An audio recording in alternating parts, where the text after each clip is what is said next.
नमस्कार, मैं सुनील आप सभी का एजुकेशन प्रभा यूट्यूब चैनल पर हार्दिक स्वागत करता हूं। आज मैं फिर से उपस्थित हूं आपकी कक्षा में, जिसमें कि आज एक महान विचारक, महान दार्शनिक की बात हम करते हैं भारतीय चिंतक के रूप में, जिनका नाम है रविंद्रनाथ टैगोर या रविंद्रनाथ ठाकुर।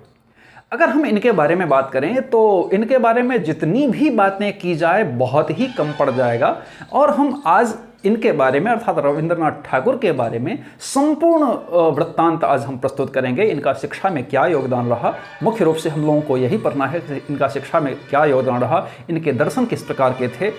तो संपूर्ण रूप से सबसे पहले ये समझिए कि रविंद्रनाथ ठाकुर या रविंद्रनाथ टैगोर जो थे वो एक प्रकृतिवादी विचारधारा के थे, और प्रकृतिवादी विचारधारा के साथ साथ अगर हम देखें तो इनका जो जन्म हुआ है वो 7 मई 1861 को जन्म इनका हुआ है, 7 मई 1861 को।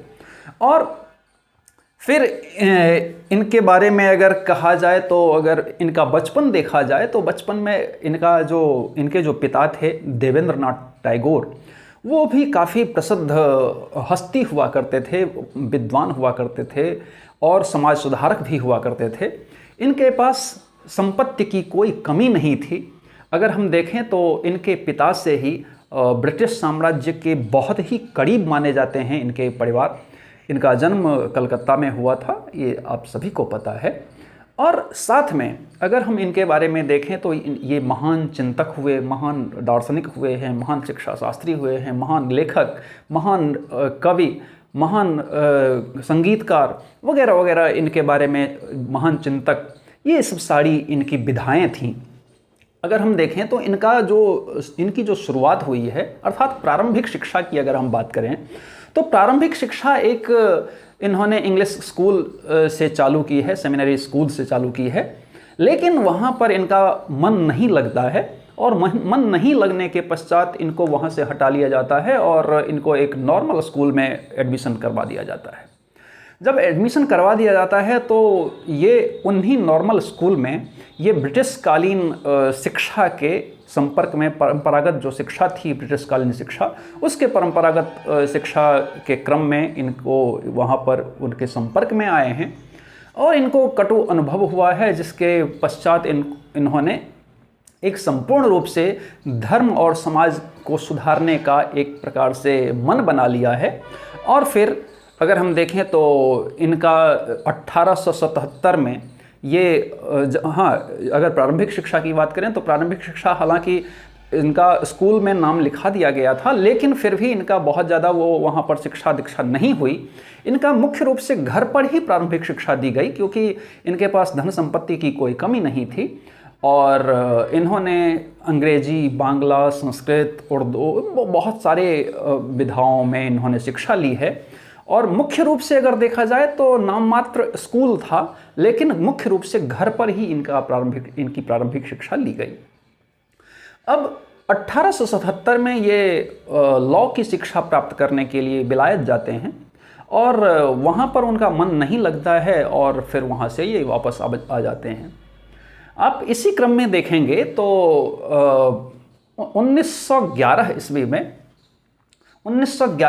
में जॉर्ज पंचम, जो ईस्ट इंडिया की कंपनी का देख रेख वगैरह करता था, वो जॉर्ज पंचम आपका यहाँ पर इंडिया आता है, और उसी हालांकि 12 में आता है, लेकिन 1911 में इन्होंने उनके सम्मान में 1911 में जॉर्ज पंचम के सम्मान में इन्होंने जन गण मन अधिनायक जय हे भारत भाग्य विधाता, ये इन्होंने गान लिखा है, और बाद में जाकर के ये राष्ट्रगान भी हमारा बन गया है। तो इन्होंने दो राष्ट्रगान लिखने का गौरव प्राप्त किया है, एक भारत का जो जन गण मन अधिनायक है, और दूसरा एक बंगाल का आपका ये बांग्लादेश का जो आमार सोनार बांग्ला है, ये भी उन्होंने ही लिखा है। तो इस प्रकार से इनकी उपलब्धियां काफ़ी रही हैं। इसके हिसाब से अगर देखेंगे तो जैसे मैंने बताया कि ये महान कवि हुए हैं, दार्शनिक हुए हैं, साहित्यकार हुए हैं, उपन्यासकार, संगीतकार, जितने भी कहें उनको वो कम पड़ जाएगा। इनकी बहुत सारी रचनाएं भी जो हुई हैं, हालांकि बहुत सारी रचनाएं हैं, लेकिन कुछ मुख्य रचनाएं हम यहाँ पर उपस्थित किए हैं, जिसमें कि गीतांजलि को अगर देखेंगे तो गीतांजलि के लिए इनको सर्वश्रेष्ठ नोबेल साहित्यिक पुरस्कार दिया गया। साहित्य के क्षेत्र में इनको नोबेल पुरस्कार दिया गया। किसके लिए? तो गीतांजलि के लिए। फिर मानसी, गीतमाला, डाकघर, पोस्ट मास्टर, काबुलीवाला इत्यादि बहुत सारे इनकी रचनाएं हुई हैं। फिर अगर हम देखेंगे तो हालांकि ये हमेशा से ये और इनके परिवार बहुत ज़्यादा ब्रिटिश कालीन साम्राज्य के बहुत ही नज़दीक थे, लेकिन जब 1919 का जो जालियांवाला बाग जो हत्याकांड हुआ है, उसके बाद इनको इससे पहले नाइटहुड की उपाधि भी मिली थी, लेकिन जालियांवाला बाग जो हत्याकांड हुआ उसके पश्चात इन्होंने नाइटहुड की उपाधि वापस कर दी।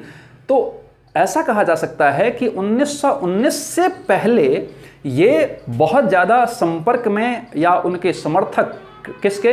तो ब्रिटिश काल के समर्थक, ब्रिटिश शासन के समर्थक हुआ करते थे, लेकिन 1919 के बाद प्रबल विरोधी हो गए। किसके? ब्रिटिश शासन के प्रबल विरोधी हो गए, जिसके कारण से इन्होंने नाइटहुड की उपाधि भी वापस कर दी है। इनका शिक्षा में अगर देखेंगे तो शिक्षा में इन्होंने कहा है कि सर्वोत्तम शिक्षा वह है जो हमें सूचना तथा ज्ञान ही प्रदान नहीं करती, अपितु हमारे जीवन का विश्व के समस्त जीवों के साथ मेल उत्पन्न करती है।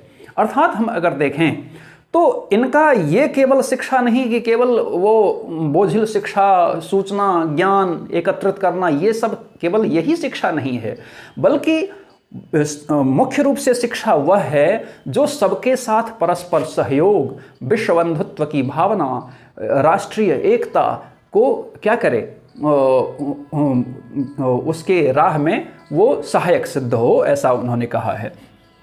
फिर इनके शिक्षा के उद्देश्य को अगर हम देखेंगे तो इनके बहुत सारे शिक्षा के उद्देश्य हुए हैं, जिसमें कि शारीरिक विकास, बौद्धिक विकास, सामाजिक विकास, नैतिक व आध्यात्मिक विकास, राष्ट्रीयता और अंतर्राष्ट्रीयता का विकास। हम सबसे पहले अगर शारीरिक विकास को देखेंगे तो इनका कहना था कि शारीरिक विकास बहुत ही ज़्यादा जरूरी है, क्योंकि जब तक शारीरिक विकास किसी भी मनुष्य में नहीं होगा, वो किसी भी अन्य विकास के लिए वो तत्पर नहीं हो पाएगा। इन्होंने यहाँ तक भी कहा है कि अगर शारीरिक विकास के लिए आवश्यक हो तो कुछ समय के लिए अध्ययन को भी वहाँ पर रोका जा सकता है और शारीरिक विकास किया जा सकता है। अर्थात ऐसे कह सकते हैं कि अगर इनको वो जो बहुत छोटी कक्षा में जो मतलब शिक्षा दीक्षा वो कर दिया जाता है, इनके ये प्रबल विरोधी हुआ करते थे। और अगर ज़रूरी हो तो आप शिक्षा को भी रोक दीजिए, लेकिन सबसे पहले शारीरिक विकास को उच्चतम रखिए। फिर बौद्धिक विकास के क्षेत्र में इन्होंने कहा है कि बौद्धिक विकास से तात्पर्य यह है कि बौद्धिक विकास हमारा ऐसा विकास हो जो कि शारीरिक और मानसिक दोनों के क्षेत्र में बहुत ही तत्पर हो। इन्होंने बोझिल शिक्षा को बहुत ज़्यादा विरोध किया है। इन्होंने व्यावहारिक शिक्षा के समर्थक हुए हैं और इन्होंने कहा है कि शिक्षा ऐसी हो जो हमारी समझ विकसित करे। ऐसी शिक्षा ना हो जो कि हमें रटाया ज्ञान प्राप्त हो और हम कुछ ना कर पाएँ। अर्थात शिक्षा वह हो जो हमारे बौद्धिक क्षमता को क्या करे, विस्तारित करे। तो उससे क्या होगा कि हमारी व्यावहारिक शिक्षा में भी तब्दीली आएगी, जिससे कि हम परस्पर भावना के साथ सबके साथ रहेंगे। इसके अलावा आप सामाजिक विकास में देखेंगे तो सामाजिक विकास निश्चित रूप से इनका रहा है कि सामाजिक विकास, अगर आप सहयोग की भावना देखते हैं तो वो सामाजिक विकास का एक बहुत बड़ा हिस्सा होता है। तो सामाजिक विकास पर इन्होंने पुरजोर बल दिया है। फिर अगर हम देखेंगे तो नैतिक व आध्यात्मिक विकास, हालांकि मैंने कहा था कि प्रकृतिवाद के ये बेहद प्रबल समर्थक हुआ करते हैं, लेकिन प्रकृतिवाद में जो रूसो वगैरह के जो द्वारा दिया गया है उसमें वो आध्यात्मिकता नहीं स्वीकार करता है। लेकिन इन्होंने कहा है कि नहीं भैया, ये आध्यात्मिकता भी आपको स्वीकार करना पड़ेगा, क्योंकि इसीलिए इन्होंने साकार ब्रह्म और निराकार ब्रह्म दोनों ब्रह्मों को माना है। तो उसके क्षेत्र में अगर आप देखेंगे तो आध्यात्मिकता को भी इन्होंने स्वीकार किया है। फिर दोनों के साथ इन्होंने एक तालमेल बिठाने का प्रयत्न किया है। तो नैतिकता इनमें इनका कहना था कि शिक्षा ऐसी हो जो हमारे नैतिकता को आगे बढ़ाने का कार्य करे, अर्थात ऐसी शिक्षा न हो जो कि हम केवल सूचना और ज्ञान प्राप्त करके केवल अपने आप में ही क्या रहें, उलझे हुए रहें, ऐसा नहीं हो। हमारा नैतिक विकास भी हो, हमारा आध्यात्मिक विकास भी हो। इसके बाद इन्होंने राष्ट्रीयता के विकास पर जोर दिया है। इनका कहना था कि अगर राष्ट्रीयता का विकास शिक्षा के द्वारा नहीं की गई ही तो फिर हम उस शिक्षा से बहुत ज़्यादा हमारा लाभ नहीं हो सकता है, क्योंकि इन्होंने देखा था कि 1919 में जो जालियांवाला बाग हत्याकांड जो हुआ था उसमें राष्ट्रीयता का कितना बड़ा नाश कर दिया था किसने, तो ब्रिटिश साम्राज्य ने। तो इसके कारण से इन्होंने राष्ट्रीयता के पोषण के बारे में इन्होंने कहा है कि हम शिक्षा ऐसा ग्रहण करें जो कि हमारी राष्ट्रीयता की भावना को जागृत कर सके, और ये जो हम जिस साम्राज्य में हम जी रहे हैं उस साम्राज्य को उखाड़ फेंकने की भी इन्होंने बात की है। तो फिर अंतर्राष्ट्रीयता का विकास अगर हम देखेंगे तो इन्होंने वसुधैव कुटुंबकम की बात कही है, और इसी के कारण इनके जो दर्शन हुए हैं इनके दर्शन को विश्व बंधुत्व दर्शन भी कहा जाता है। क्या कहा जाता है?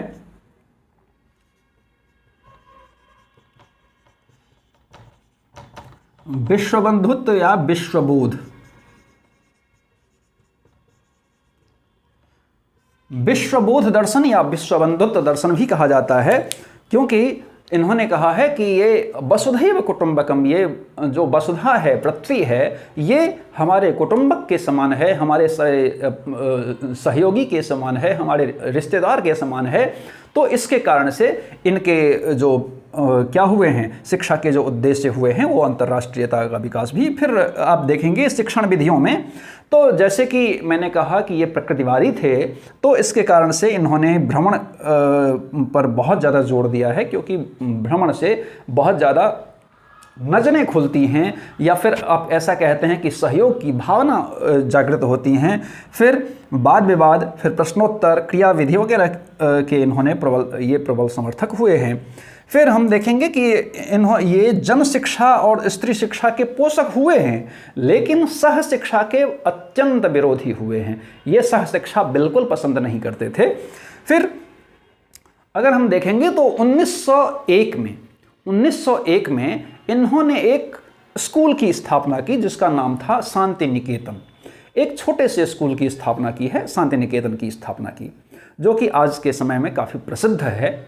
और अगर हम देखेंगे तो 1919 में जिस समय में जालियांवाला बाग हत्याकांड हुआ है, उसी समय में इन्होंने कलकत्ता में एक क्या स्थापना की है, तो कला भवन अर्थात कला स्कूल के रूप में एक कला भवन का निर्माण किया है।